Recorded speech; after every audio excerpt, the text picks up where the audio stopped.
But Terrance, I've heard your name before many, many times, but I don't think we've ever met. It's very nice to meet you. The pleasure's mine. yeah, Terrance is our favorite person over at Californians for Safety and Justice. Yeah, yeah. I'm sure you'll see why. Yeah, I think I follow you on Twitter. Or, Probably. Yeah. I don't be on there like that though. But yeah. I know. Just like occasionally. Yeah. Now, I grew up in a Crip neighborhood, so if somebody can Crip walk at a demonstration, that puts them in a next level for me. I'm like, okay, this is my dude. All right, I could get with, if you could Crip walk and push for passing legislation. Hey, look, when I graduated, I tore the stage up. I had to turn around and spin it on the chancellor. I already know. Yeah. And Romelia, I don't think we've met before. It's nice to meet you. Mimi's famous today. She is in the community college boards and guides. Her picture just went like bam in the front and center. How you doing, Kate? Great. That's great. It's very nice to meet you. Somebody drop a link in the chat. We can. Yes. Drop a link. Really? Yes. So Kate, Mimi is one of our main people over at Pillars and also a former student at San Diego City College. Awesome. But another super sharp person. And her and Jean-Louis are our tech people for today. I actually invited Mimi. Mimi, do you want to facilitate it too? I won't facilitate today. No, I'll stay in my lane. All right. The brother who I'll stay in my lane. Other person who I invited to facilitate didn't show up. But Kate, I mean, basically, this is just meant to be a conversation. Great. Say what? Where's Alonzo? You know, who knows where Alonzo is? I don't. Kill So, him. I mean, we mean it to be a conversation. So if somebody says something and you want to riff on it, if you want to ask the panelists a question, that's totally fine. If you have a question for our tech people, we're not pretending like this is just one big magical show where everything works smoothly. Yeah. So again, you know, it's just relaxing, asking questions. I'll ask a few questions, but again, I expect or I always hope for panelists to ask one another questions as well, although that hasn't quite worked out so far. But our ideal panel is going to just be kind of a conversation around, you know, some of these issues. And I always tell people, you know, you don't need to prepare for this because my instinct is you all are, you know, automatically brilliant. And I think that regular conversations are that's what people are most interested in. And so this is an opportunity for people to listen in on the conversations. If somebody's talking too long, I don't think that that'll happen. The thing that I've been trying to do is be like, so if all of a sudden you see a big Khalid head coming into your screen, that might be a hint. Worst case scenario, you know, we don't really have a problem interjecting with people. Right. And so that's, hey, Layla, you know, you can do like screenshots, right? Make sure I don't look crazy. You know, I don't know how to put it makeup. You did not have to put me on blast like that. All right. Hey, Jean, you look good. Layla, you look good. Jean-Louis? Michael Jackson.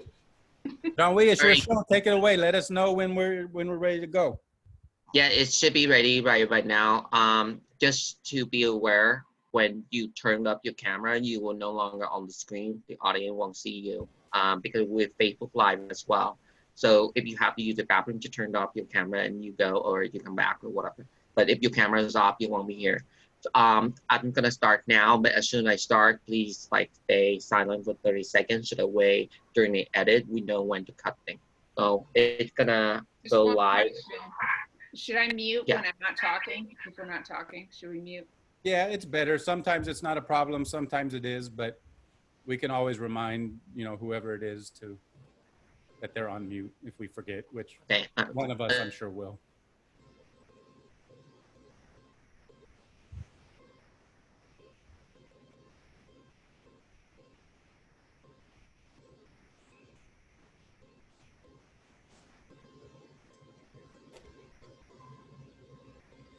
Jean-Louis always tells me to be quiet for 30 seconds, but I can't be quiet for 30 seconds.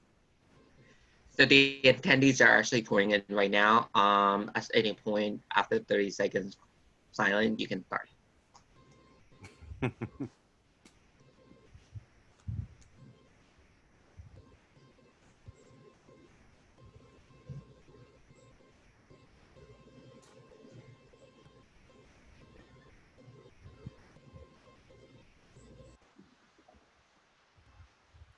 So for Facebook folks and attendees who are pouring in, I see the numbers are kind of still going up. So we'll wait a few seconds and then we'll get started. Thank you everybody for joining us.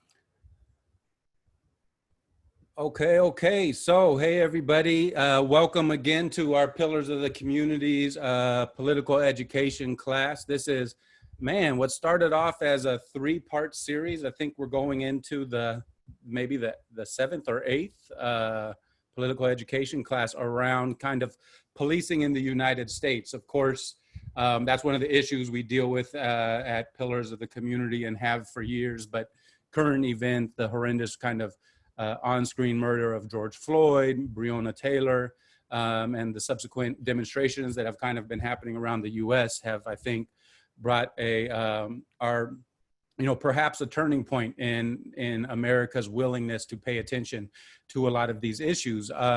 This evening is actually, kind of an exciting evening for me. I have 3 people who I look up to as mentors, as colleagues, and people who are actually really brilliant and have been kind of long-term warriors in the fight to address some of the kind of the racist, oppressive law enforcement mechanisms that we have in California. So again, thank you everybody for tuning in.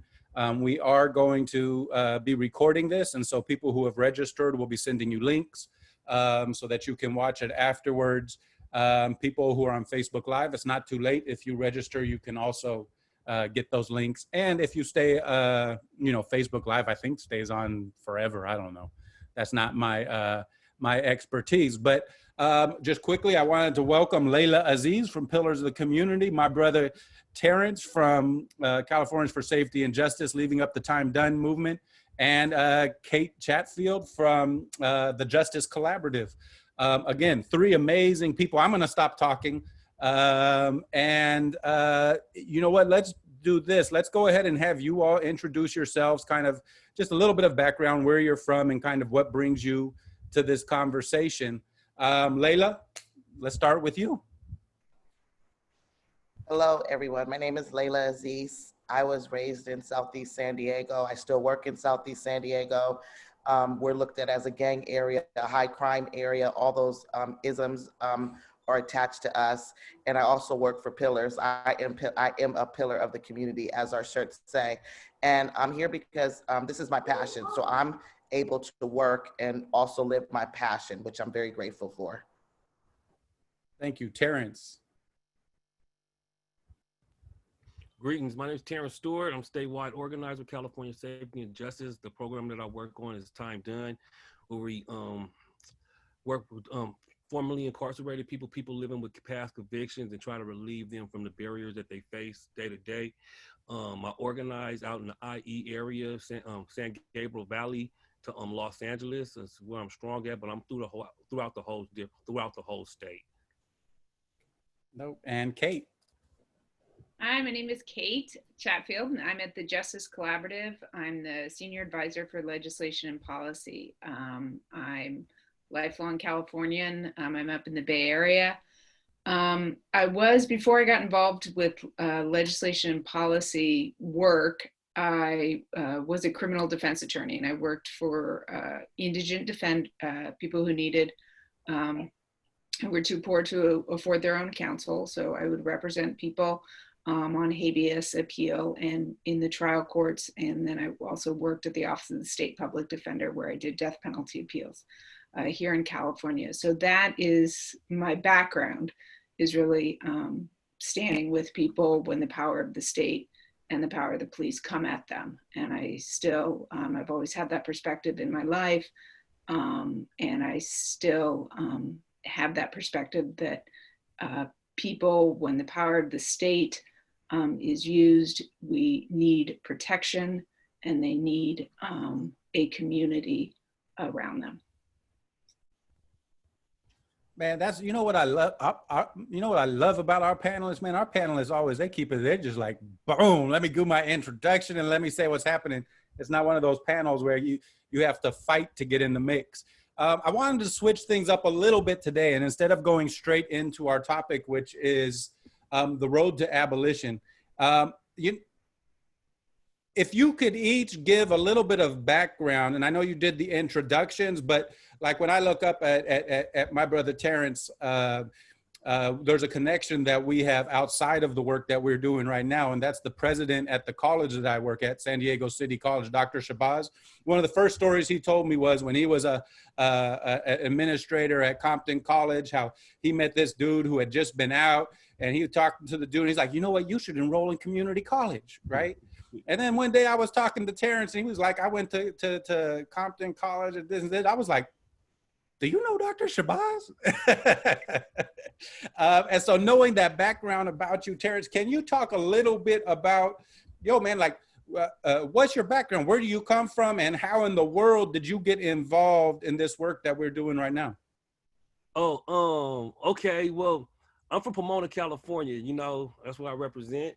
And I went to jail for a little time. And when I got out, I paroled to with my auntie house, and she lived in North Long Beach, which was on the borderline of Compton and Long Beach. So the Compton College was right there, and like Terrance, I'm gonna stop you real quick. Can you go back further? Like, you got incarcerated. So how'd you end up getting incarcerated? Like, what's? Well, I was hustling. I was hustling. I was just being me, you know. At that time, you know, I was caught off into the activities that was involved in my neighborhood, you know. In doing so, you know, I was hustling and doing other things, and you know, I was constantly being like stopped too, you know what I mean? Because it ain't just like, you know, it just happened like that. I was constantly stopped by police and everything, and eventually they caught me with a little bit of stuff, and then again, and after a while, you know, I had to take a trip upstate, but all in all, you know, it was I could get more into it, but like it just really was a part of my what I was doing at that time, and I got caught off into it, and in doing so, I got caught up and had to take a break. And while doing that, I kind of reflected a lot on my life, because even before that moment, like, you know, it had been some adversities in my life, and I just really just wanted to do something different. And one of the things that I wanted to do was go to school. So I went to college, and like you said, the story with Dr. Ricky Shabazz, you know what I mean? Because he was an outreach specialist at that time. And, you know, I think like going to Compton College at the time when I got out was like the best thing that ever could happen to me, because like it was Compton College, and like, you know, I was fresh out, and like I think like the puzzle pieces fitted perfectly. And there was great people there, like you said, Dr. Shabazz and Dean Curry and Mr. Butler and Dr. Moore and so many other great people that runs around the community college out there. And like you said, I was fresh out, so like, you know, they seen that I was trying, and because I was trying, you know, they gave me an opportunity at leadership, and through that, like this is what got me involved. This is what I'm getting to.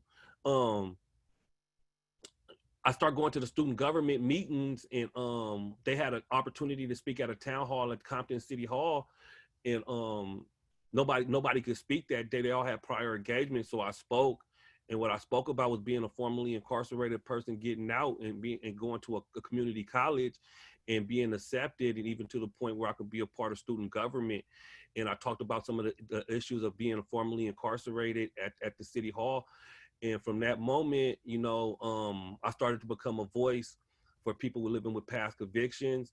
And then I started creating little campus clubs on campus. One of them was All of Us or None on our campus. And we started doing felon-friendly job applications and stuff like that, and bringing felon-friendly jobs up to the school for like little job fairs.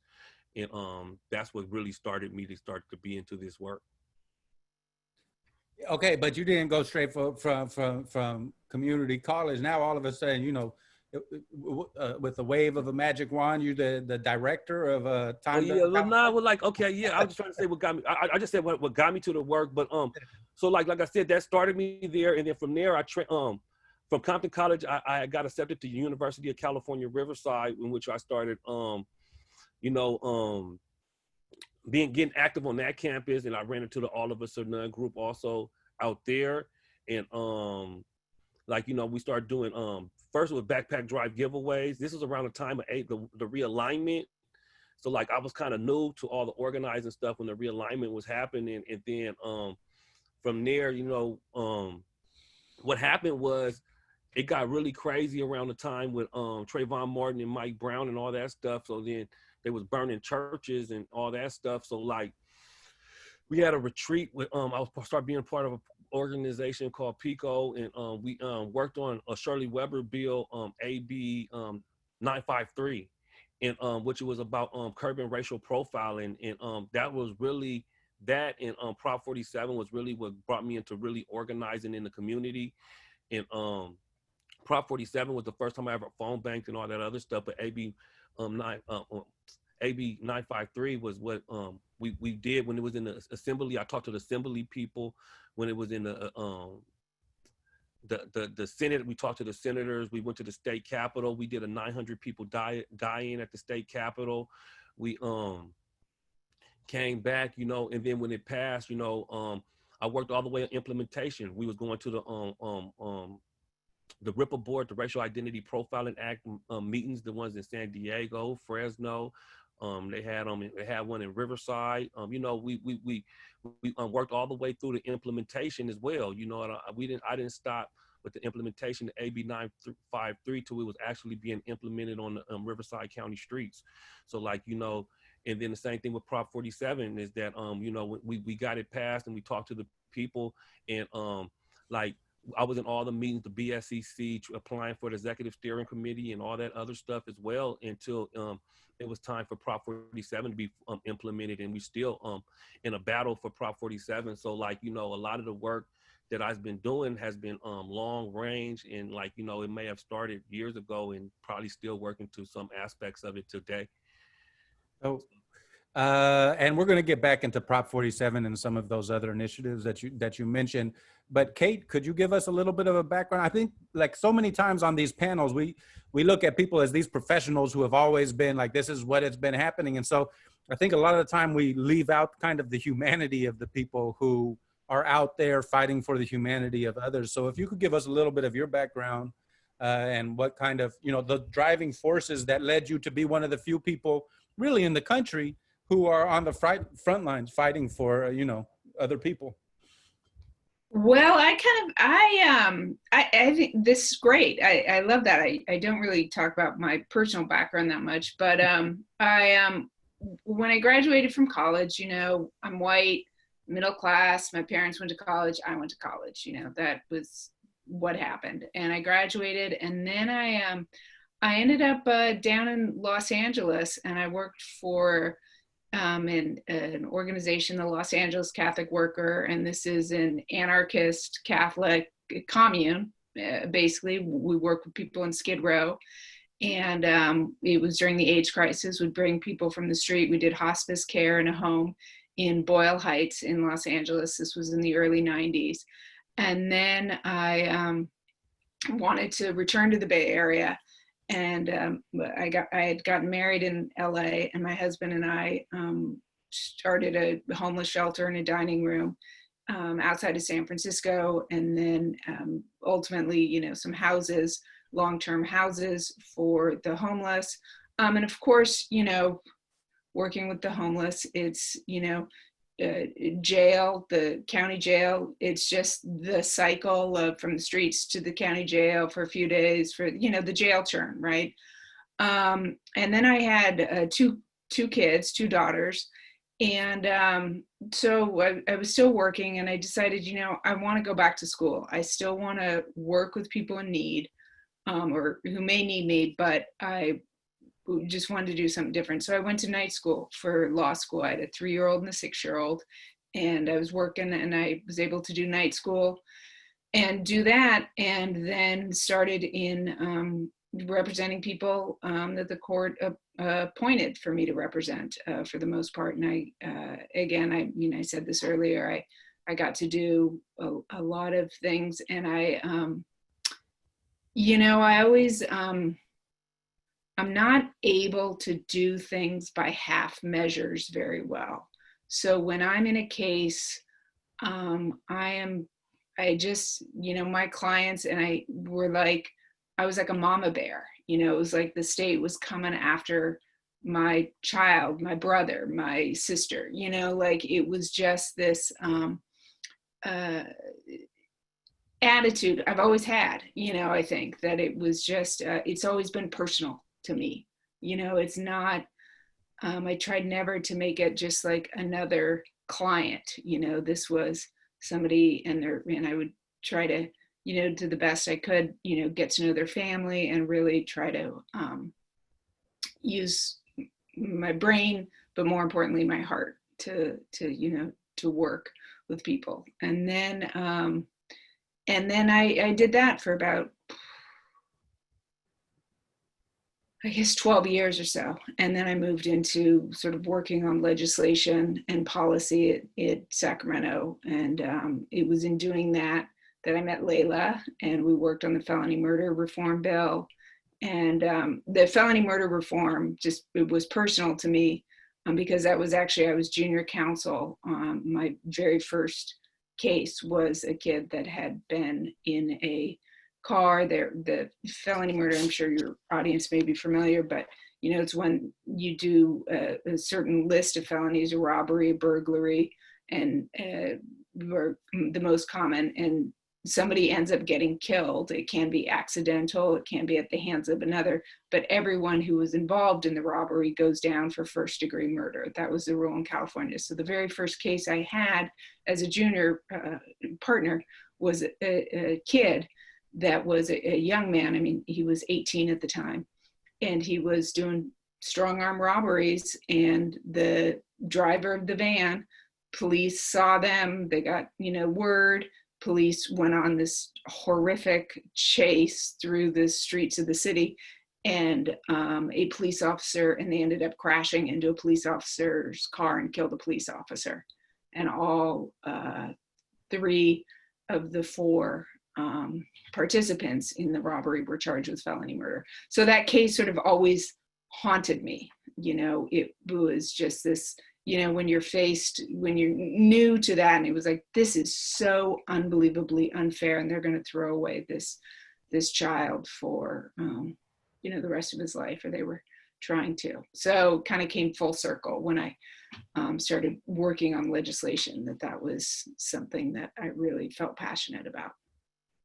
So that was my story. And then I did that in Sacramento, and then I ended up joining up with this national organization, the Justice Collaborative, and work with people there and electeds and community-based groups around the country, doing legislation and policy in various different ways: sentencing, prison, homelessness, housing. So it's also come kind of full circle, but anything that is true public safety and that centers human dignity. We want to create an economy of care. So anything that falls under that umbrella is where we want to position ourselves, where we want to be. Yeah, you know, I'd always heard you mentioned working with Layla on the bill, and Layla, I had always heard about you. So Layla had always spoke highly about you, and then I don't know if it feels like last year, but I don't think it was a year ago where we had an event in San Francisco. And you were, I think you were introducing Chesa, the new district attorney of San Francisco. And I was texting Layla. I was like, dang, I knew that Kate was with the business because you had spoken so highly about her. But I was like, man, she's more radical than I am. Man, this is amazing, right? And the event had good coffee, so it was like my little paradise, right? Yes, yeah. But yeah, thank you so much for sharing that. Layla. We're at Pillars, so I don't have to, have my big professional hat on. But I always tell Khalid there's like two, three white folks I mess with. It's Kate, Jess, and the other one alternates. But Kate and Jess are here for life. I'm so honored. So that's just experience. But what did you want to know, Khalid? Man, how did you get? I know a little bit of the story, but how did you get here? Why do you do what you do? Why do you work 80 hours a week, on the clock, off the clock, next to the clock? Like, why do you do what you do? Right. So I was raised in Southeast San Diego, and I lived on the same street as baby Scar, Terrance. So Scar and I were raised on the same street, and for years, Scar was like my protector, right? This is somebody I consider like so close that it's genetic at this point. Grew up together. He was a little older than me. Because he was so into the streets, there was never any issues, but he would go back and forth to YA, right? And so navigating through different things in life as a young woman in a city that doesn't really look at women as having value, particularly Black women. So I'm a child that came out of the 70s. I'm a 70s baby. And when we landed, it was pimping and hoeing and selling drugs. And that's what happened because there was no manufacturing that our parents had. All of those things were done. The Black Power movement was done. It had been suppressed at that moment. Everybody who was in the civil rights movement, now they were either a professor or a social worker, right? And so that kind of revolutionary thought that we thought was gonna be there, it wasn't there in the streets for us. And gangbanging was. And so all around me, everybody was gangbanging. The love of my life was murdered when I went away to college. To do better for myself, went to Grambling, and he was shot in the head. And that was traumatizing, to say the least. It wasn't the first time that someone close had died, but he was the closest to me. I didn't see any past him at that time. We were young. And dealing with that trauma throughout life because of what they called gang banging and different things, and feeling as a victim for a very long time. I moved to Cleveland, his mom moved to Cleveland, his sisters and his brother moved to Cleveland, and his other brother was later murdered again in Salt Lake City when he left us. So his mom lost 2 sons, both to gun violence. So when I see survivors, I'm right there, I get it, I know. I come back to San Diego, I vowed never to come back to this place. I hated this place because where I grew up, where I am now, because I'm in the same home I grew up in, they were responsible for murdering or so they say, were responsible for murdering the man I was with. And that hurt, because these are people I went to school with. These are people it didn't end up being that way. It was friendly fire. Youngsters just not knowing how to handle guns when guns are aimed at you and being afraid. And a lot of people don't like to talk about that, but that's the truth. But I was upset, I was mad at San Diego. So I came back to San Diego and I was working a regular job. I was trying to be a rap star. I wasn't anywhere with any prison stuff. I wanted to be a rap star. And I was conscious though. So I was a dead prez kind of socialist, revolutionist, radical, but you don't deal with the government. You don't deal with policy. You don't deal with any of those things when you're in that realm. And I got my first job knocking on doors. Must have paid good because I did it. And I knocked on every door in Southeast San Diego, asking if kids needed a job. And I moved my way up, not realizing it, until finally I landed as a national director for that company. And I wasn't fulfilled because they arrested most were my kids, 33 young Black men, for a penal code called 182.5, a gang code. And I got the call. So I was at the DA's diversion programs helping out, like, yeah, we should do this. And I get the call from one of the kids and he says, Layla, they're trying to give me life for Facebook posts. And I told him that's not true. And JJ, the DA's right-hand man, walks in. And I'm like, what's up, JJ? He goes, oh, they started pimping white women. I'm done. no sex trafficking was in it. And if so, what does that have to do with 25 to life? But I started seeing the extremities, and my kids were on buses. These were my babies. At this point, I had grown in social work where I'm over developing programs, and these are my children at this point. And I just remember being like, you know what, I'm done. But I separated my life. Before then, I had already started prison work because of the SHU, stuff that was going on in the SHU and the hunger strikes and different things. And of course, my relationship with my husband who's in prison, that was there. So that was all, but I kept those separated.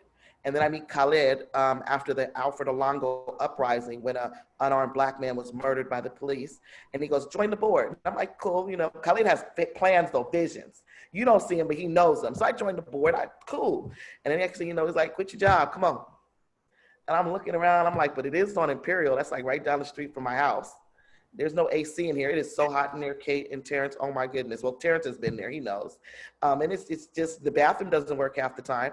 And I left my job, I left my 401k, I left all that, and I've never been happier in my life. And I started really delving deeper into policy at that moment. And I will say now that I would have given up on policy a long time ago because of my radical kind of revolutionary stance if I had not met Kate Chatfield and saw how it's supposed to be done. Mm-hmm. And I hope we're able to really expound on that. And because that's my respect for her in the felony murder rule, we never thought that would ever be passed. We're talking about murder and taking murders off and just really looking at that and how that to me is a segue into abolition. That's as good as it gets. And so, well, it could get better. No, that's the start of how it's going to get better. And so that's why I'm here, and that's how I got here. So, you know, thank you for sharing, Layla. I think a lot of the time we're in this bubble, right, where we work with policy and legislation and everything. And I think maybe the felony murder is a good kind of doorway for people to understand why policy matters. Why does legislation matter? Kate, can you talk a little bit about what is policy? What do all these words, what do they mean? And how does that connect to kind of the details of what happened with that particular bill? Well, it's a good question. I'm just trying to unpack it a little bit. So so we have a penal code, right? We have a penal code. I'm just gonna do I even have it? Look at this. Here. This is the California Penal Code, right? It's enormous. All these things telling us what is illegal and what you're going to be sentenced for and how we can incarcerate you. In about the mid-70s, this was the size of the California Penal Code. This is now the evidence code, of course, but my law partner, who was, now my former law partner who's in his 70s used to say, this was when I started law back in 1970, that was about the size of the penal code. And now we have this, right? So we've got to deal with this. If we are going to open the jail gates, if we are going to open the prison gates, we've got to deal with this. Yes, we also have to deal with the DAs that are using that and, using that in a particular way against Black and brown people disproportionately, by and large. But we've got to take this on and say, what is a holdover from another era, another time? In the case of the felony murder rule, 1872, when the California Penal Code was created, but even before then, back in the 1600s. So we've got to deal with that, but we've also got to deal with all this terrible stuff we've done since 1980. And the way you do that is you go to Sacramento, and you do what Terrance did with the die-in, or that's how you do, when there's, either to undo legislation or to pass new legislation. So we've got to, deal with it that way. We've got to go, of course, with policies and with elections, with district attorneys, we've got to deal with that as well. And then, sometimes, as Terrance, I'm sure I'll talk about later, we've got to deal with the ballot box. And unfortunately in California, the worst criminal laws that are on the books came at the ballot box. And we're still dealing with that. 3 strikes is 25 years old this November, and 25 years is too long, both as a sentence and as time for that law on the books. So we've got to deal with 3 strikes with our extreme sentences that were instituted back in the 80s. So I don't know if that quite answers your question, but that's where I come at it. We've got to deal with what we can that's in the books. No, that's, I mean, seeing the difference between those, between the 70s and the 80s, I'm reading Angela Davis's Are Prisons Obsolete, right? And so she talks about how at the time when she became interested in abolition, there were like 2 or 3 prisons in all of California. I had never thought that, that by increasing the prisons, they also had to increase the size of that book. And I think the comparison between the books, those 2 books, and the size of the prison population and how many prisons we have in California is probably, has a pretty even growth. Layla, the felony murder, can you talk a little bit about that? Because when I hear felony murder, I'm like, dude, someone killed somebody? Like, Right. That sounds pretty bad. Can you talk about why in the world would anybody be working to change laws around punishing felony murderers? Right. I came back to San Diego, and the first place I stopped was in the area where my boyfriend who was murdered, he grew up. It's a housing project. And I went there to visit, and the moms came out and they were very sad because all the boys were either dead or in prison. They were gone. Everyone I grew up with, all of my boyfriend at the time's friends, they were all gone. And so they said really one of the worst things they did was to Tondeway and Brian Mason. And really what they did to Brian Mason was awful. Brian Mason had never been in trouble a day in his life. He had just graduated from high school. He had just gotten his first car. He lived in Lincoln Park. He came from sharecropping parents who pulled themselves up by their bootstraps and bought this home, this working class home in the Lincoln Park area. His school colors were green. The Lincoln Park gang is green. And he got stopped 50, 60 times walking home from school and was documented as a gang member. Never even had a misdemeanor. He then goes with community members because you hang out with who you go to school with and who you live with. And these are like family to him, who is Tondeway and Tabiti. And they go to a house party, motel party, and there's some Crips there, and they're all having fun. I heard they were skinny dipping. I was like, ew, you guys are skinny dipping, the boys too? Okay, go ahead. Really do. I heard they were skinny dipping with the girls too. And, it's all played around girls though. And so one of them's kissing girls over there, and the guys are just getting along. And they start rapping. And anytime you freestyle, and Terrance will tell you this, when you freestyle and you drink it can all go bad. Because you're not thinking. A freestyle is just whatever comes out of your mouth. So then slob and crab comes out and they're kicked out of the motel room.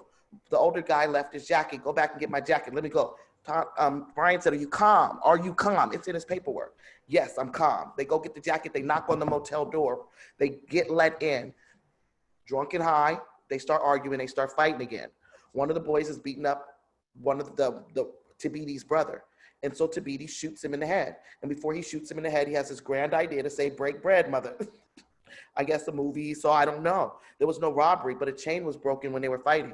They used that break bread to give all 3 of them robbery and give them death sentences in California prison. So they have felony murder with a special circumstance.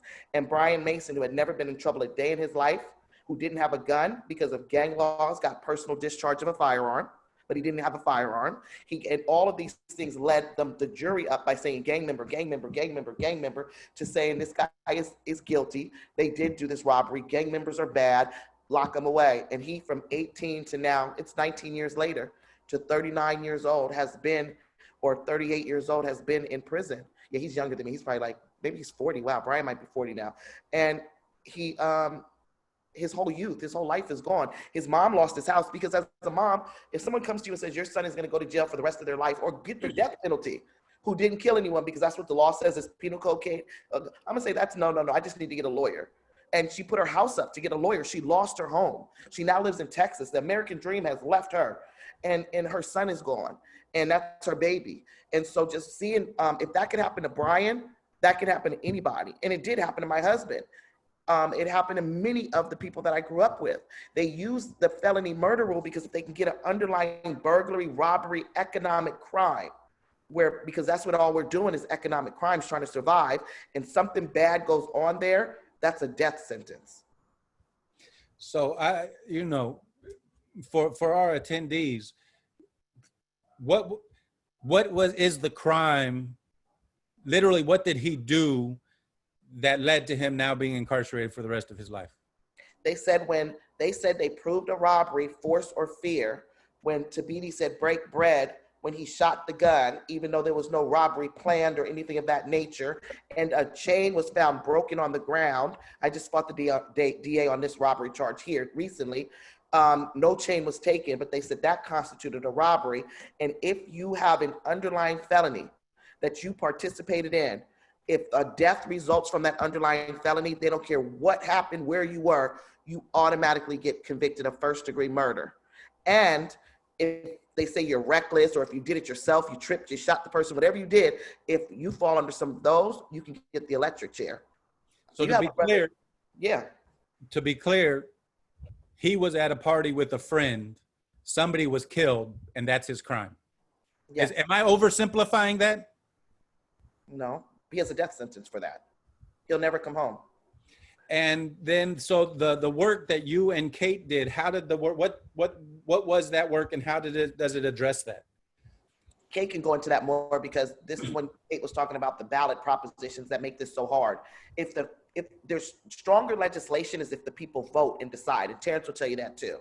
So basically, I don't want to take too much space, you guys, because you guys know this, and you guys have taught me this because you've been in here longer than me. But basically, they had to get around so much.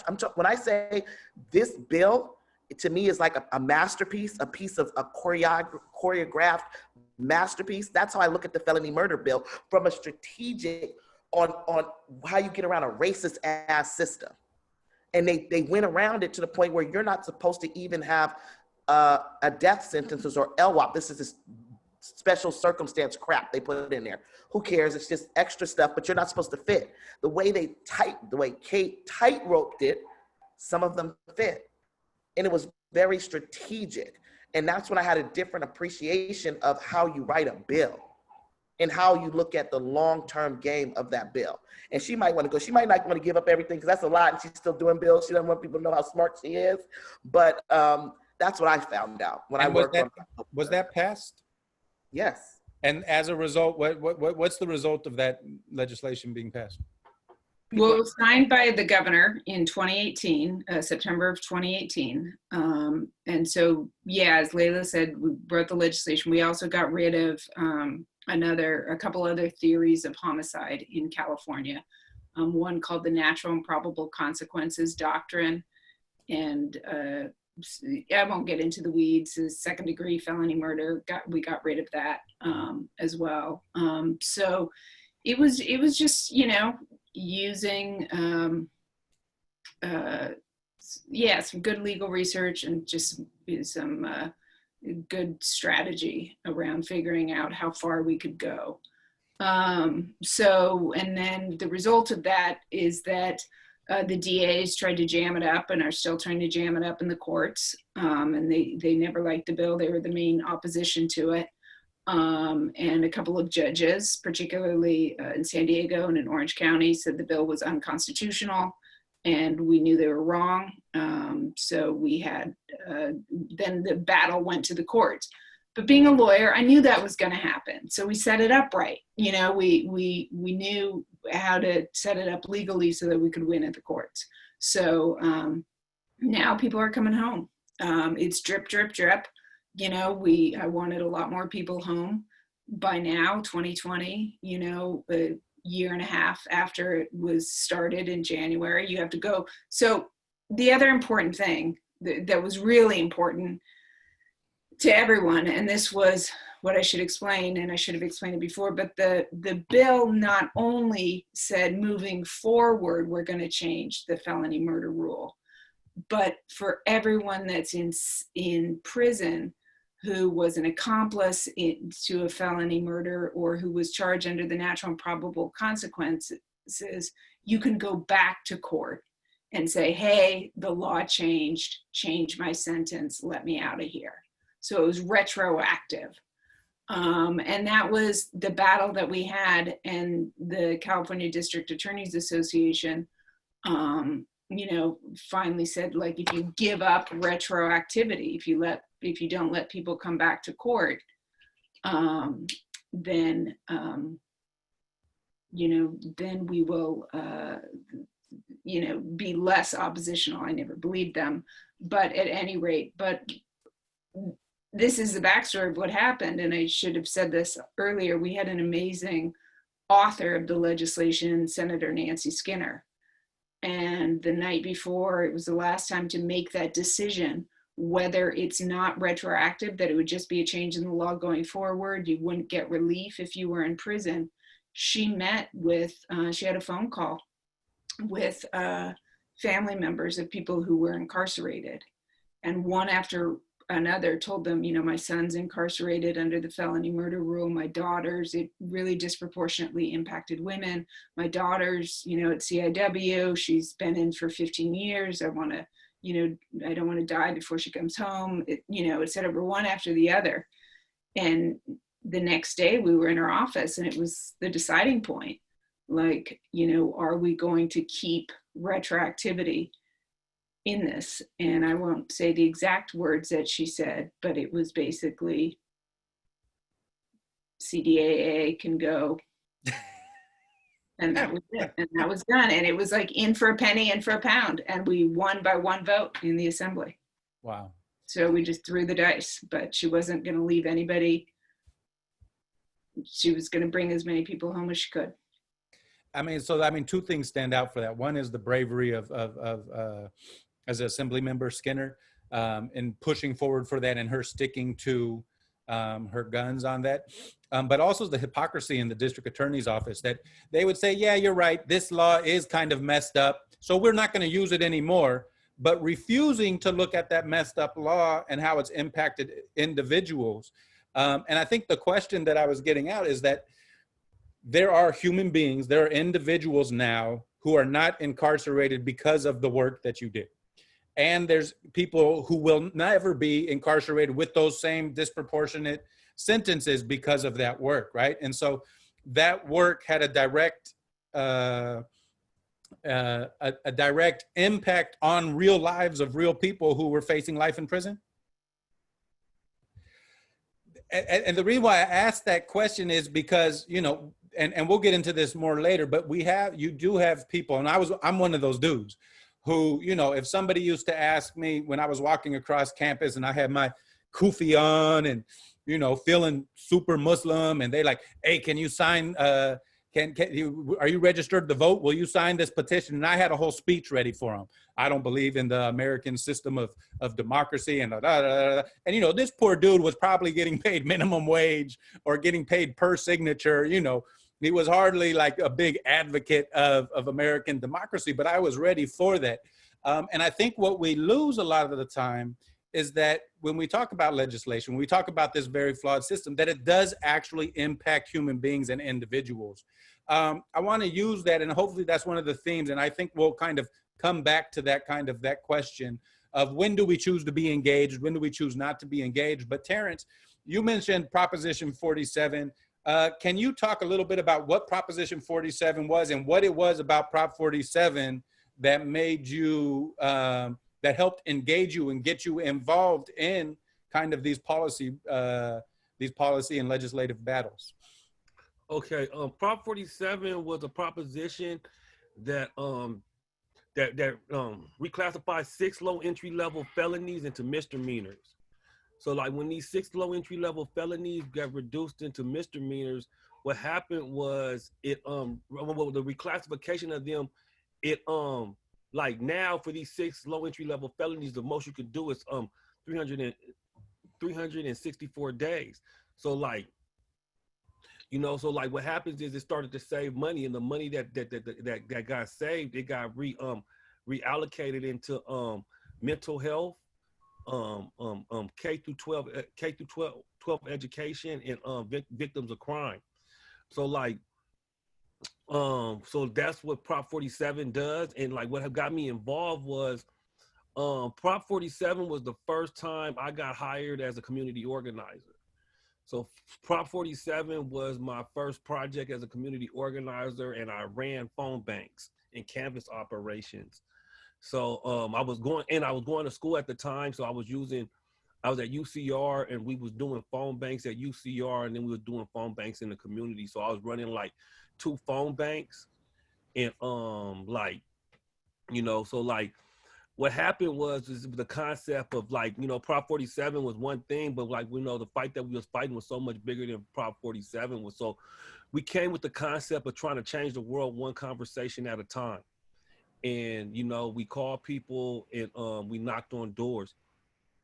And for the first time, like before that too, I pretty much didn't know too much about propositions and all that stuff. So this was what really got me involved in in all types of different levels of voter work, from everything from petition signing to voter registration, educationals, because I was doing educationals all over the place as well. So it engaged me in a new level of organizing, Yeah, so that's what Prop 47 did. And then it started the conversation of like criminal justice reform, like divesting from the criminal justice system and investing in community-based organizations. So by talking to all these different people, it was having conversations about divesting in the criminal justice system and actually investing in community-based organizations. So that was the first time I ever really even could either fathom that type of idea of doing that and doing that, now, you could see the whole conversation of what's going on now, but even when Prop 47 was coming out, it was like, wow. And it was an opportunity to do it. And, and it was first time that ever that I led something as a formerly incarcerated person, that my voice had agency. I was in a more conservative area. So we didn't know how Prop 47 was going to resonate in Riverside area. And, so we door knocked and all that stuff. And what happened was we went out there and had conversations. And what I found was that, no matter what race, the criminal justice system, the system is so massive that it affects everybody, even other races, that people that you think that may not even would be for it. They'd be like, my son was arrested for this, and my grandson and all this stuff. And you find out that, this system has affected even people in the nicest houses. And, it got a lot of support, and it was really surprising. So it opened my eyes to a whole lot of different things about life and humanity, that a lot of humans are really human. Yeah, man. Prop 47, ironically, I told the story about, my pre-made speech that I would give to these poor guys. As somebody who's tried to get signatures since then, I feel unbelievably ashamed, because that's hard business, getting signatures. But Prop 47 was actually the first time that I voted. And that's all I voted for, because I understood it. And, there's this idea, and, this whole tough on crime thing, and how legislation like Prop 47, people didn't think, it was not a given that Prop 47 was going to pass. And part of the reason is because they said, well, these people don't vote. The people who are impacted by this and the neighborhoods that are impacted by it, they don't vote. And what I learned from Prop 47 is I understood it, right? Because it was taking things that could either be charged as a felony or a misdemeanor and making them all misdemeanors. Who was charged with the felony? It was Tyrone and Terrance on the corner, but Todd and Greg at San Diego State were given misdemeanors, right? So I understood that. I'm like, I'll vote for that. I can fill out a ballot and put that. And then I saw that it passed. And then I had conversations with people who were locked up. Many of you know Aaron Harvey, who's a whole nother story, but who was locked up at that time.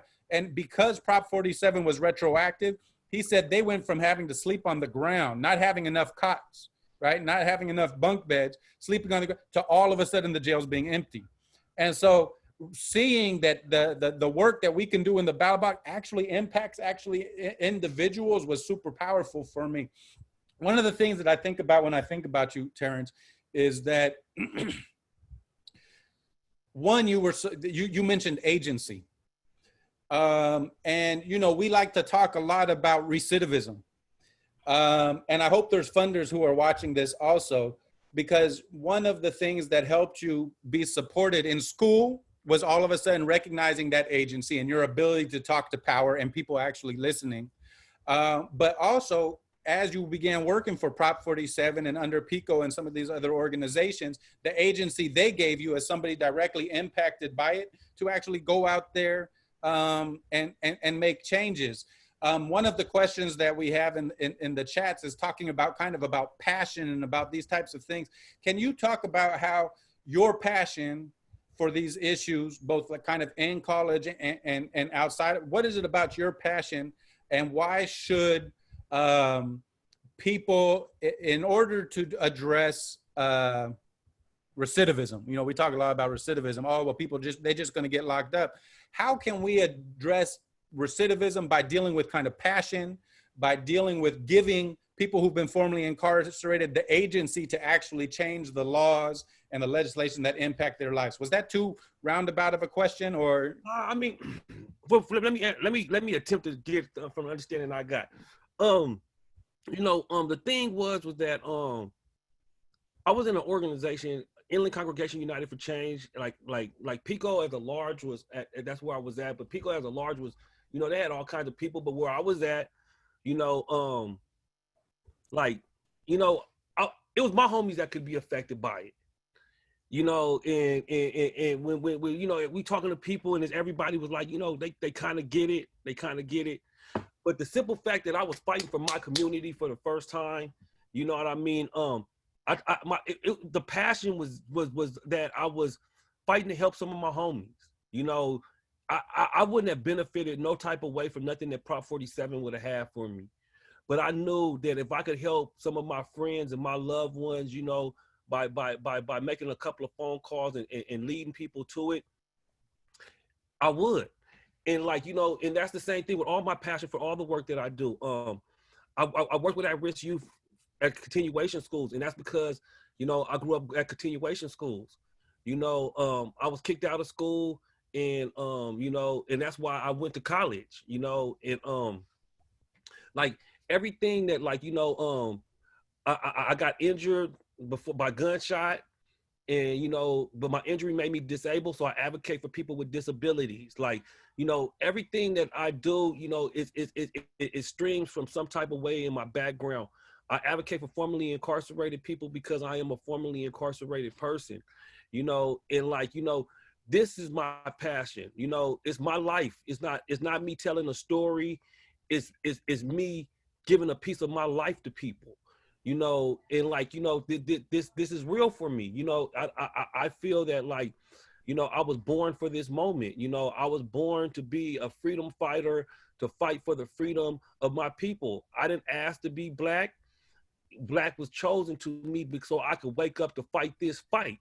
You know, the struggle was given to me because they knew that I was cut from the cloth to fight for it, you know, and I believe that's what my passion is. And like, when it first started with Prop 47, I found the verse of faith of a mustard seed, and I believe faith of a mustard seed had gave me the influence to move a mountain. You know what I mean? And like the mountain was Prop 47, and like, you know what I mean, in the opposition that was leading the charge in the area that I was at, and we opposed it.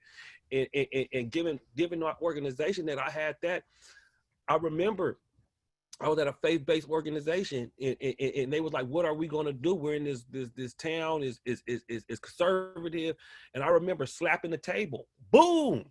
Like, you know what I mean? How can we be a faith-based organization if we don't have faith? You know, so like, you know, we got to get up, and you know what I mean, and we got to move it around. And then, like, we have the power within us. It's a fire burning. You know what I mean? We got ancestors that's rooting for us. You know what I mean? And there's so many of them that you know, that paved the way for us to get to this point, and they'll be looking at the work that we did when we get older, you know.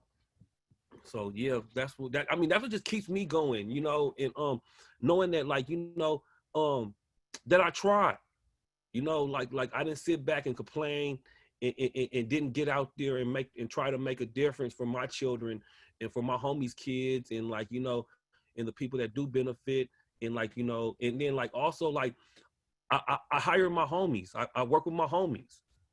You know, I work with, and like, you know, it feels better when you work with your homies. You know, I teach leadership development. Now the homies is doing different leadership things. You know what I mean? We get different skills as time progress, you know, and like doing it, you know what I mean? It's a passion. You know what I mean? My homies, it's been different times through phone banking and helping people when they first get out. I'm not drug testing you. I don't care if you have a criminal background. You can work. You know what I mean? Right. Come on, hurry up, get over here. Yeah. You know, so like, you know, for being able to provide that opportunity. Right on. The title of today's event is The Road to Abolition.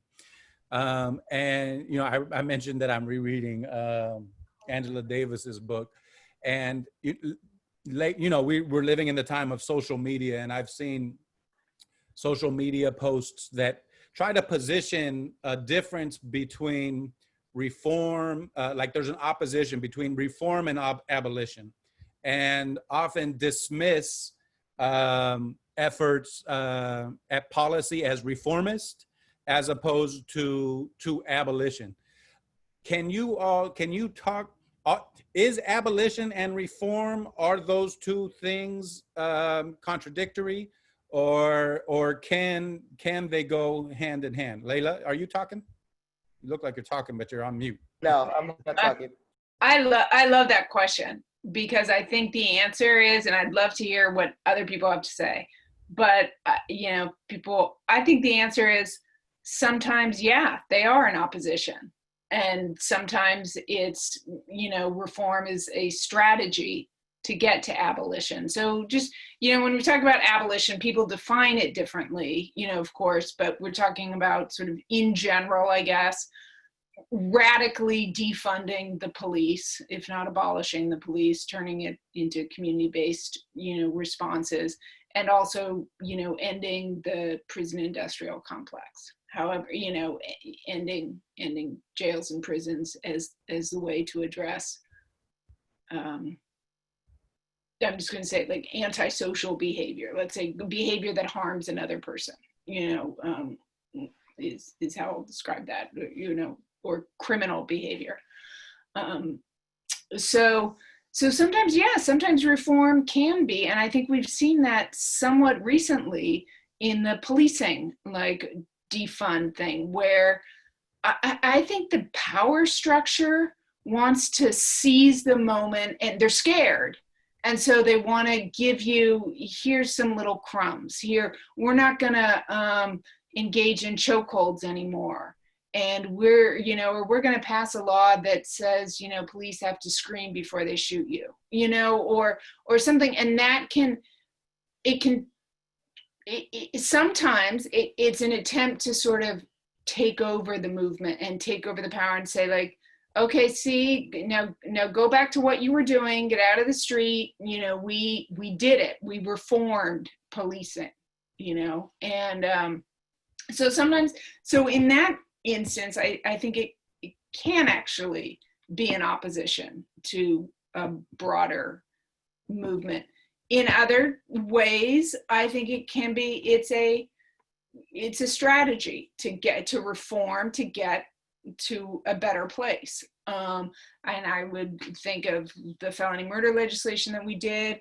I would think of Prop 47. I would think of Prop 57. It's reform, and but it's not saying now we're done. You know, it's just, it's a movement. We're going to bring some people, we're going to stop feeding the beast in this little way, and we're going to, you know, start bringing some people home. You know, so and I'm would love to hear other people's thoughts. And I do want to also say one thing that happened when we were in Sacramento with the felony murder legislation. The worst assembly person in Sacramento introduced a competing bill to our bill that would have, that was, you know, reformy, but it was, it would have undermined, and had that bill been adopted and accepted, we would be out of luck for another 20 years. It's like, we did felony murder, you know, it doesn't matter that it didn't get anybody home, or, you know, that it wasn't, I mean, I could see that it was a bunch of BS and it gave all the power to the DAs and all that. But for people who weren't as in the weeds on it, it would look like we reformed it, we did it, now go home, go away, so it can be, so the answer is sometimes reform is, sometimes it's a means to an end. We don't have in our political education. Oh, somebody wants to know who the assembly person who introduced the competing bill. His name is Assemblyman Jim Cooper. He's from Elk Grove, and he's the one behind this rollback that they're trying of Prop 57 and Prop 57 and Prop 36, and a pox on his house. Vote him out. Layla. Yeah. Layla, and folks, will be we'll send out an email that has some of that information on it. Some of the bills that are coming up, we're going to be talking a little bit about, is it Prop 20 and some of these other things that are coming up also. Layla, can you address the kind of the abolition versus reform question a little bit? I think Kate really hit the nail, looking at certain bills that you can clearly see they lead to abolition. Prop 47, which brought Terrance into these campaigns, you clearly see why people should not go to prison for mental health issues, for drug abuse, for petty theft, which is normally a drug addiction or mental health, or you're homeless, or just basically you don't have the resources needed, or in dire poverty. And looking at those and decriminalizing those slowly. They're still misdemeanors, and we would like them to be decriminalized completely, but it led to an abolitionist viewpoint.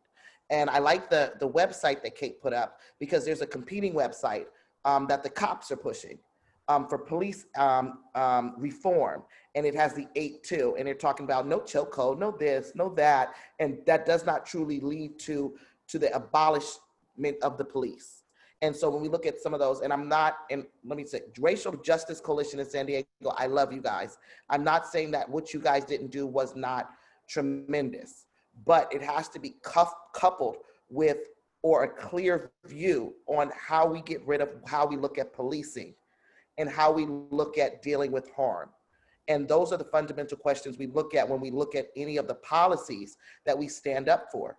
So a Prop 57, over incarcerating, sentencing enhancements, all of those things, I would be in leading to an abolitionist of looking at different ways of dealing with harm. Why are we enhancing anything? We have 3 different sentences in California. Why do we keep piling onto this? You have your lower, your mid, and your upper. Why do we need to get there and start really looking at that, and what you're doing to people that thick penal code. Let's get rid of like 90% of it, but that small 10% that deals with definite harm, how are we making sure that we're bringing people into society and we are rehabilitating and getting them where they need to go? And so on one hand, we're looking at policy to get us there, but on the other hand, and this is what you're big on, Khalid, we have to do community development.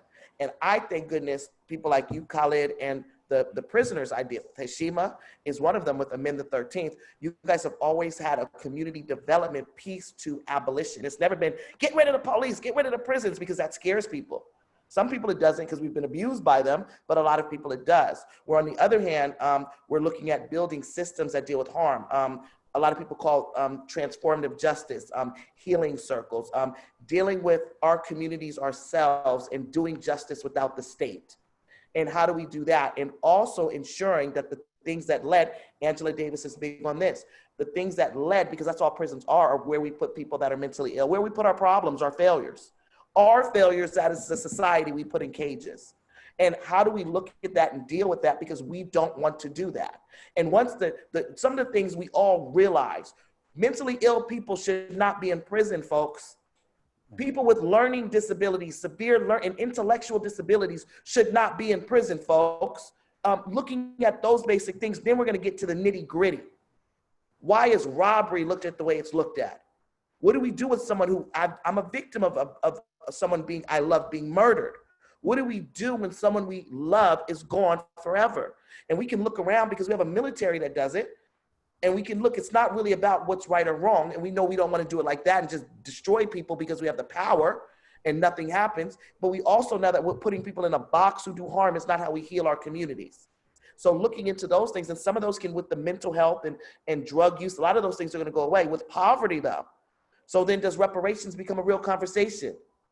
Because a lot of the reasons on my people being behind enemy lines are due to economic crimes, from selling drugs to robbing somebody to taking something because we didn't get 40 acres and a mule. And people don't like when I say that, but I mean it. And until we can really look at those inequities on how we're dealing with people, and those who say, no, you don't need reparations and we do need prisons, and all the things we're doing is correct, are people that are trying to hold on to the status quo of capitalism and what this country is about. So where are we going to make amends for what has happened? And a lot of things that we look at is, most of the things we look at as crime is basically a government that came in and destroyed a lot of people to get where it is, trying to hold on to that. So those are different levels of conversations that we build together. And it doesn't have to be that deep to some people, because some people don't want to get into the weeds like that. Some people, it's about safety, dealing with domestic violence in your community, creating safe places for women and men, and creating supportive systems. It's that simple right there. And then the other is the intellectualism of how we are still colonized in this country and how we deal with that.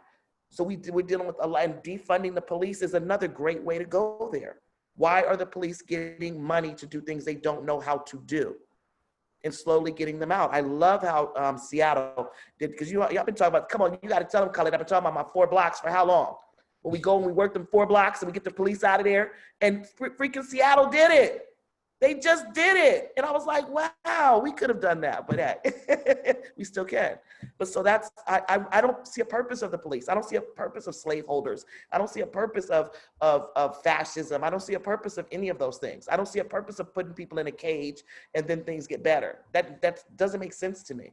Yeah, I mean, what's important about what you, Kate, and Terrance are saying, I think is, you know, one of the things we always mention in our political education classes is we don't have a particular ideology. And if we do, it would be shit is complex. And what I appreciate is, you know, and reason why I invited all 3 of you is I have no doubt that all of you are steadfast abolitionists. In fact, you all are out there actually, you know, pushing for abolition in a number of ways, but that you don't use that as a means of clearing yourself from an obligation to try to help people through other reform measures, right? Because these things are actually impacting, these laws are impacting people's lives, right? And so as we're fighting for abolition, that doesn't mean that we shouldn't also try to help as many people as we can along that way as we're creating those things.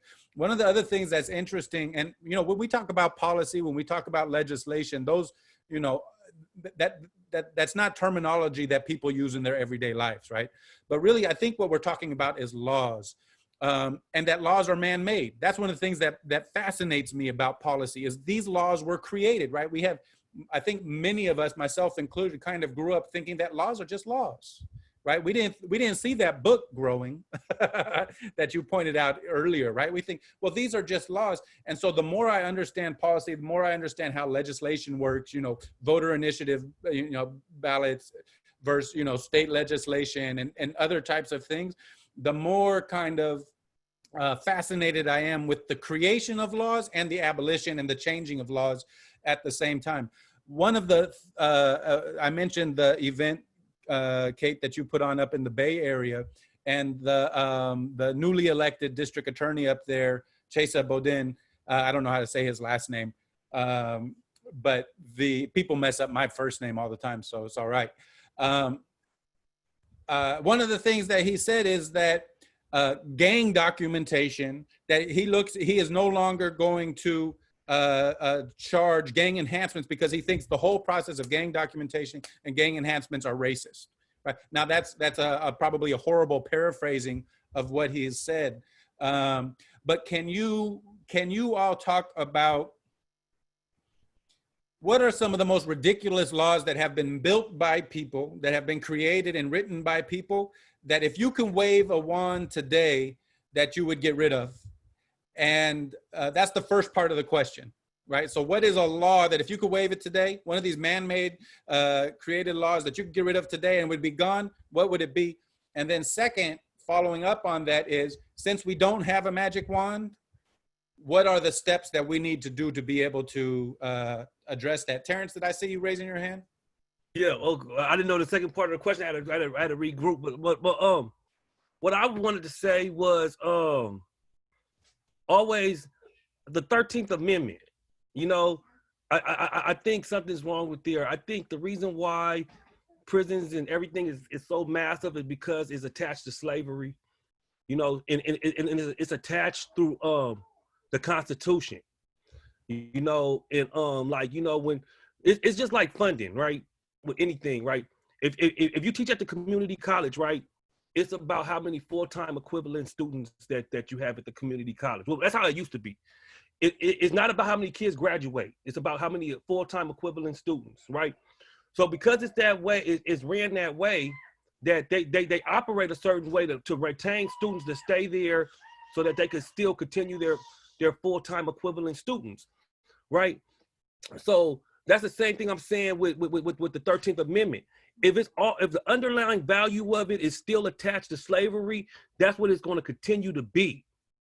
You know, and I think, like, you know, with that, with the whole concept of it being attached to non-violent, I mean, to involuntary servitude, is like it's going to continue to be slavery, and it's going to continue to try to keep people oppressed, like and maintaining up in that system, you know. And it's like, because I seen like other places they have, like, they had a thing about Norwegian, about the prisons in Norway, how they got all this other stuff.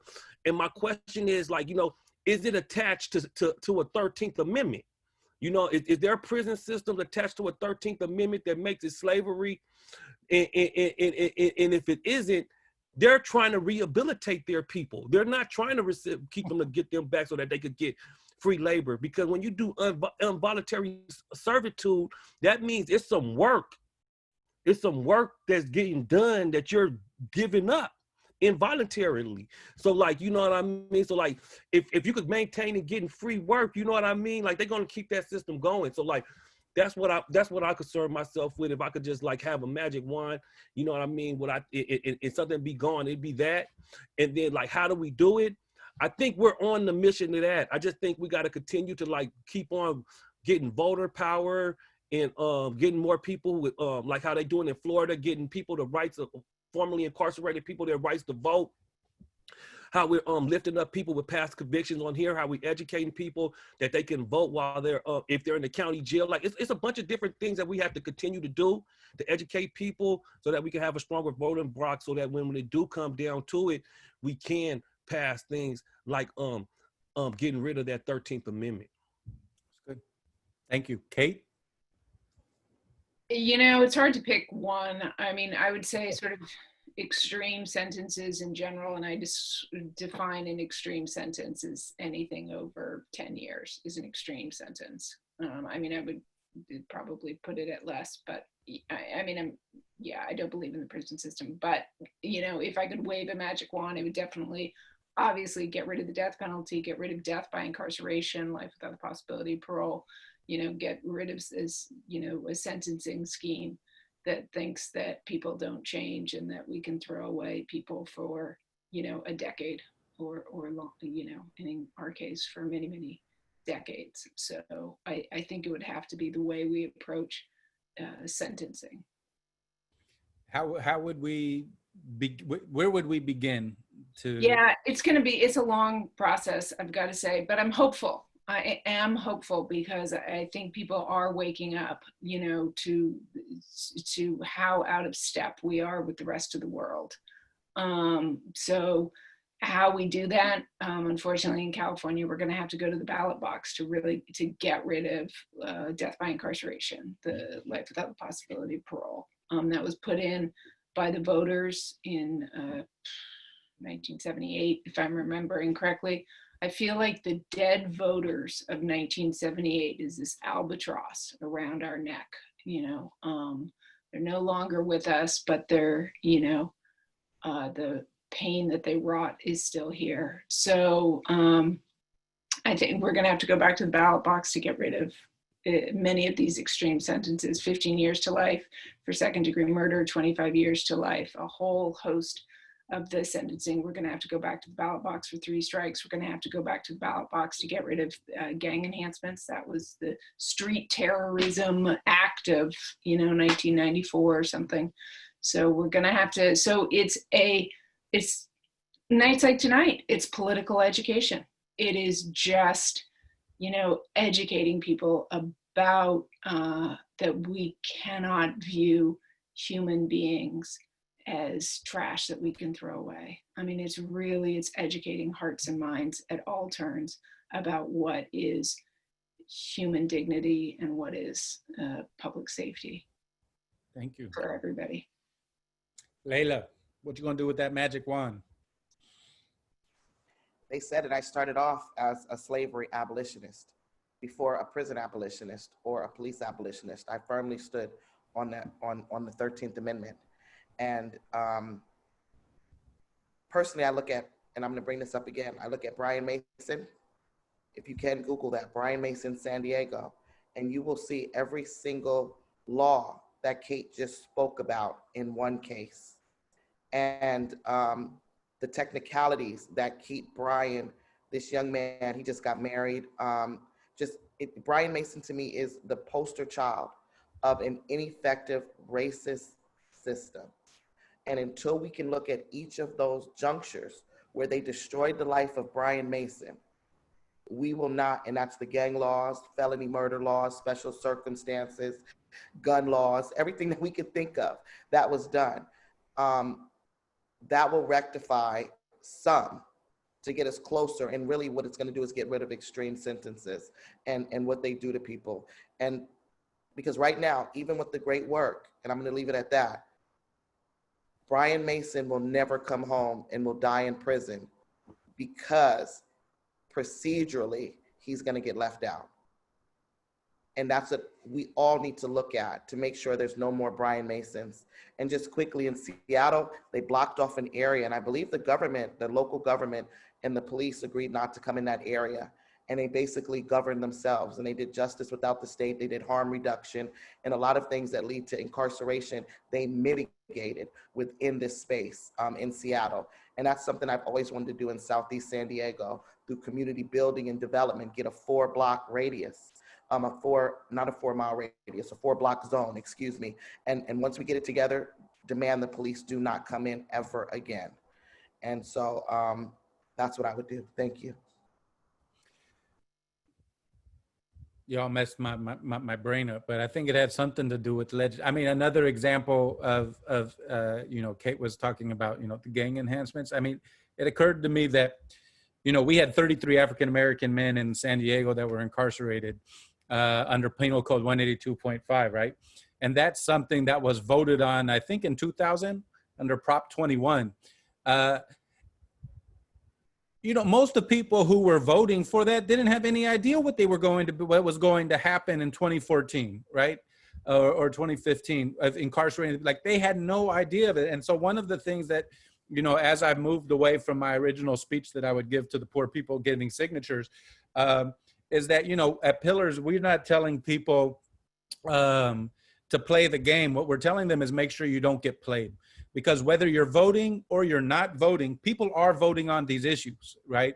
And these issues are impacting individuals and will continue to impact individuals. Some of those people that some of them that you don't know, right? Like so many people who've been incarcerated based off of the STEP Act. This is none of the STEP Acts are great, but the original STEP Act in California, these are people who were incarcerated after Prop 21. Parents who voted for that didn't know that their children were going to be voted. They were thinking that these are the bad, these are the bad guys. This is what this is for, if they even knew what those things were like. We have an election that's coming up in November. What are some of the issues that we are going to be facing coming up on the ballot that attendees should be aware of, and movements and any type of information? And again, if we can post things in the attendees in the chat for people to be able to find, and we'll also send it out. But what are some of the issues that we need to be paying attention to right now that are coming up on this next ballot in November? Terrance, you want to take us away? Well, now my big push right now is no on 20. They're doing for me, the way I feel like it is framed is the new tough on crime legislation for 2020. They're coming in the door with it. it was highly noted that even like in the midst of COVID, that district attorneys was trying to get the board of supervisors to endorse it, and they was using old fact sheets to get it passed and trying to keep it under the radar so that people wouldn't even know that it was happening, you know. And it's like, these are the type of plays that just felt to happening. And then like, we don't even know what's going to happen with all the prison systems, what's happening with COVID. And for them to try to take the threshold from $950 to $250 for theft, for petty theft is for the felony threshold, is going to incarcerate a whole lot of other people. And they have a whole plan already set. They're going to have DNA tests for misdemeanor offenses.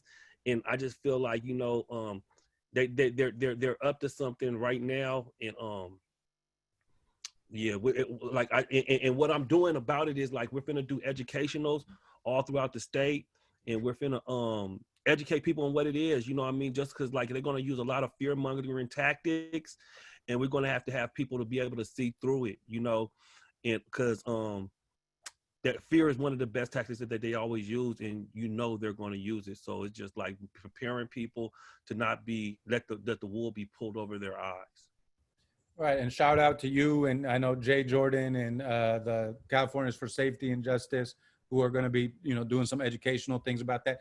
Kate, can you either add on to that, maybe explain Prop 20 a little bit more? What is it, and anything else that we should be? I noticed you already put in the chat. It's simple. Prop 20, no, but yeah. So Prop 20, I think Terrance, you know, laid it out pretty well. It's going to roll back some of these reforms, make more low-level crimes felonies. It's going to limit people's good time credits that they can now get under Prop 57. It's just going to, but, you know, I think it adds something. Terrance, you can speak to this better than I can. It adds some strikes into the strike, you know, it rolls back some of Prop 36, which limited the application of the 3 strikes law. This sort of undoes some of those reforms. So it's in general, it's another tool of mass incarceration. And I think, like, structurally, we should look at, so who's funding it? You know, it's the prison guards. You know, this is about, you know, creating jobs to cage people, which is like, you know, that we're here as a society is terrible. And it's funded somewhat by the grocery stores. You know, they want to crack down on shoplifting. And I think really we need to ask ourselves, you know, did we want the state of California to be the collection agency for Ralph's Groceries? You know, do we want to spend $81,000? Is that like a government responsibility? It's like, I'm sorry, shoplifting is bad. Yes, but what is the crux of shoplifting? It's poverty.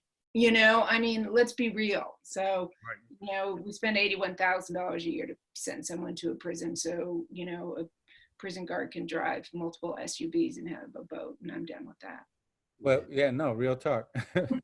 And one of the things that the grocery stores talk about being shoplifted, of course, is baby formula, right? So what world are we living in where you have grocery stores who are advocating to lock people up for stealing baby formula, right? Like, so, I mean, the rot at the bottom of this system that we live in, and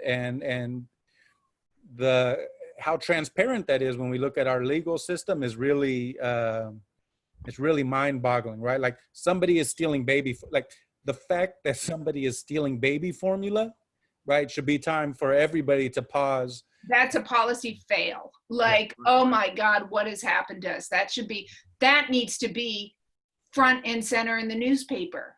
Yeah, you know, not some violent crime that's fear-mongering, but it's like a poor person stole baby formula. We all got to get together and meet because this is a crisis. Yeah. Like, what are we going to do about this? I mean, can you imagine if we had that kind of a society where everyone drop everything? Holy cow. A mom's getting evicted. What are we going to do? Right. You know? Yeah, and it'll make California the lowest, have the lowest felony threshold for retail theft in the nation. You know, and it costs so much more to live in California than anywhere else.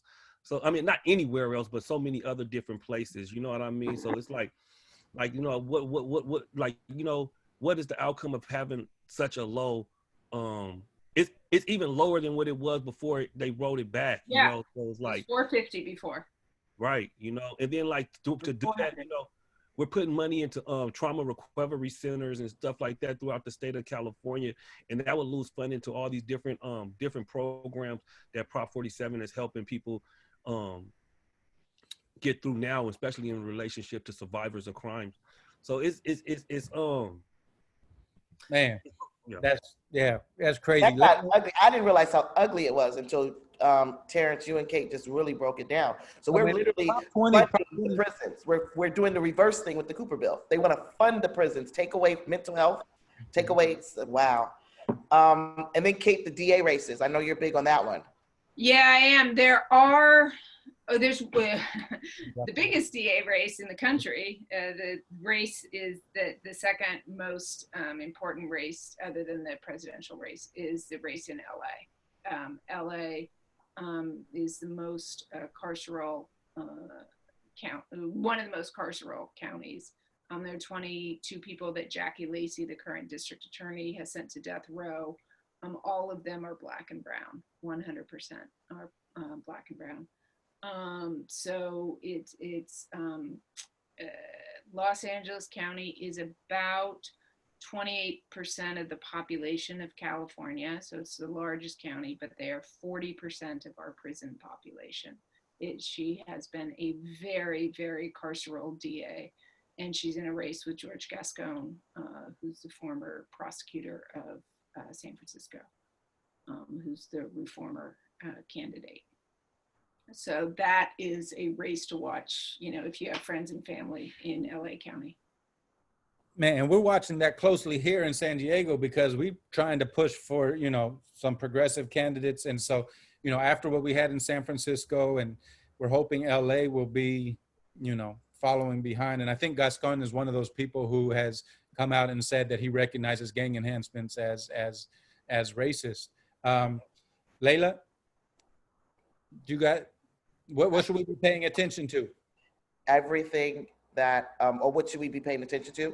That Cooper bill, the DA races, very important. On a national level, I was going to ask Kate again. I'm very radical. I'm very abolitionist. So I look to my policy, the people that I respect in policy, and then I'll charge because I know I respect them and what they're saying. So nationally, what are we looking at this year besides the presidential race? Or do we have anything that's going to just? I know Ayanna, that you guys passed around a paper. I was so excited, but can you tell us a little bit about that? Well, Ayanna Pressley is a congresswoman from Massachusetts that just as this amazing People's Justice Guarantee, just seeing the criminal legal system so holistically and things is so intersectional. So she's someone in Massachusetts that's just wonderful. She's one of the squad, you know, and she's wonderful, and she's made criminal legal reform her, you know, her issue.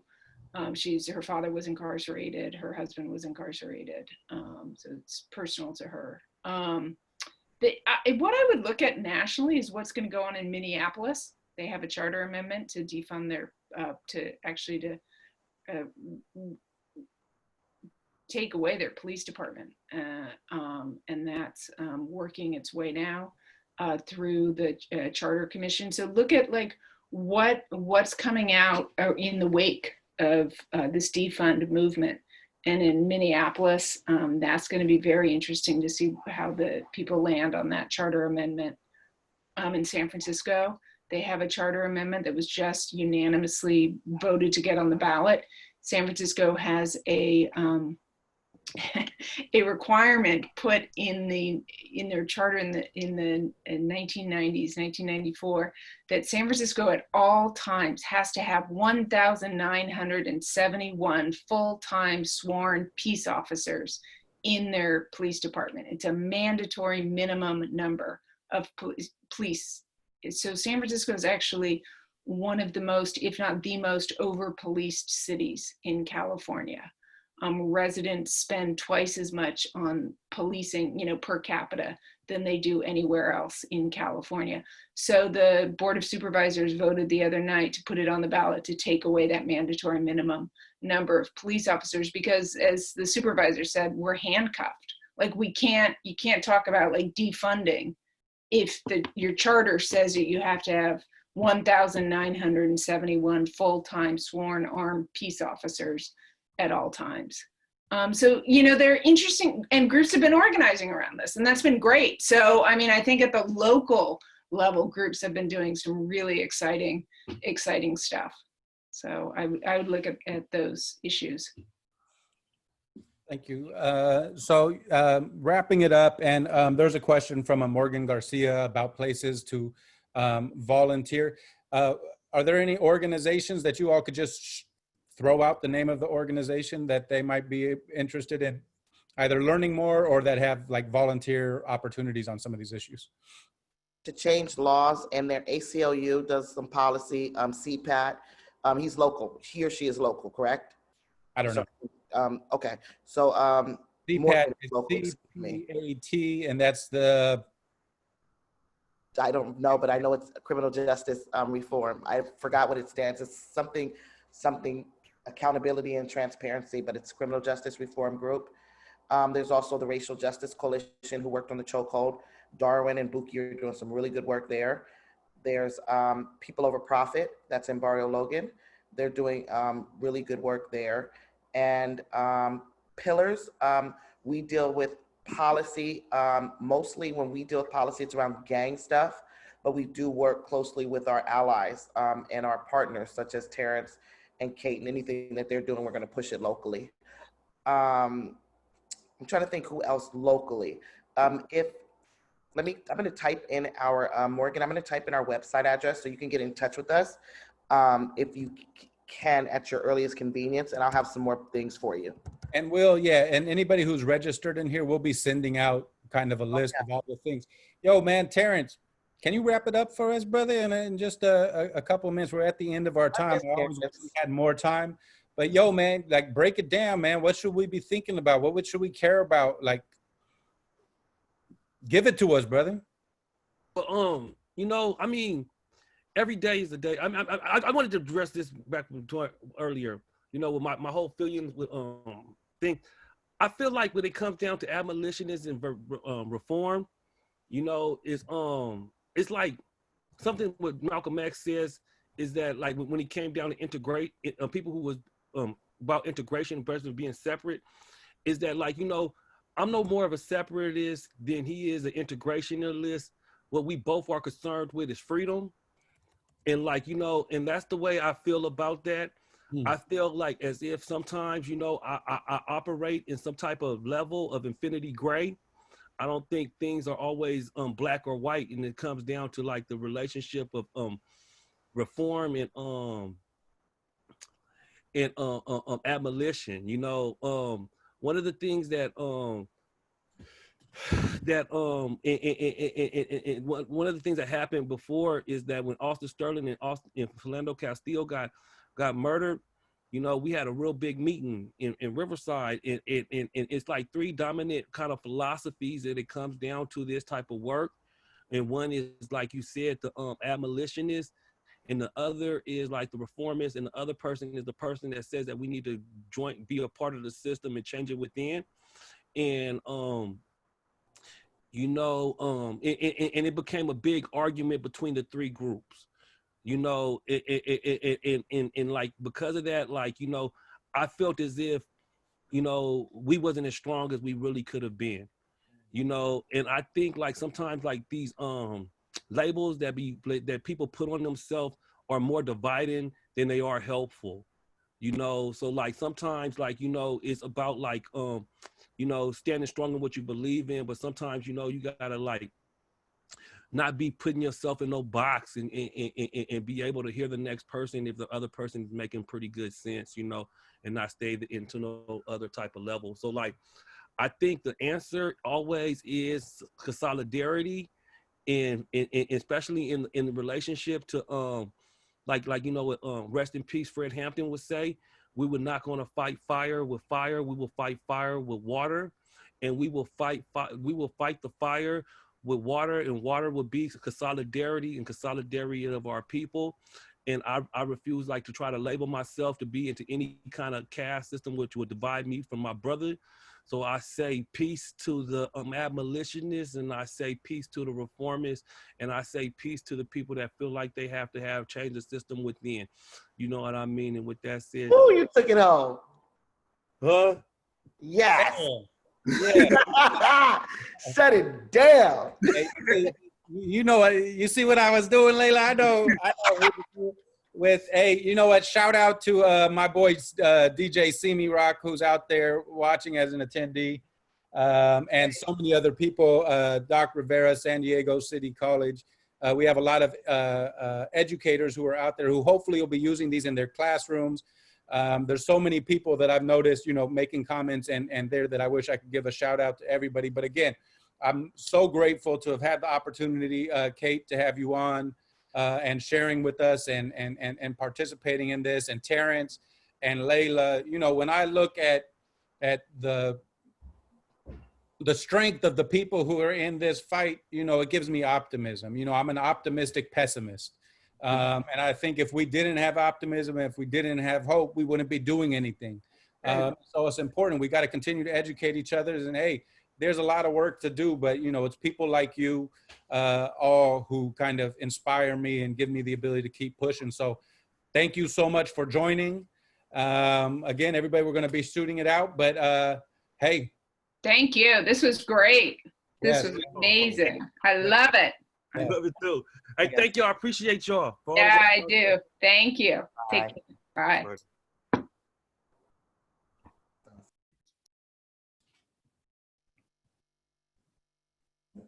All right, I will sit here awkwardly, talk with my homies. Oh man, I forgot to give the shout out to Mimi and Jean.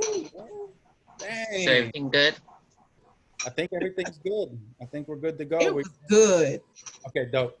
Yeah, and I saw you put a couple of good questions in there, and thank you, everybody. You guys rock. That's dope. You ready?